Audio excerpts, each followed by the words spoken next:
Hi everybody, it's Paul. You know, a lot of people ask me, after a long day of voiceover or writing or doing all those creative things that I do, how do I relax? Well, like many other Americans, I come home and I pet my dog. You see, petting your dog is one of the most relaxing things you can possibly do. It releases a hormone called oxytocin, which reduces stress. Also, it lowers your heart rate and it lowers your blood pressure.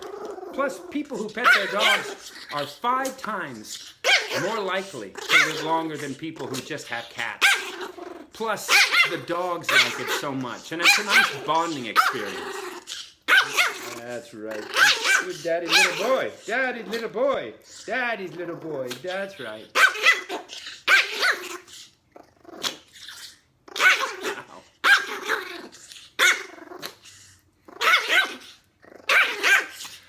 Okay, we're done.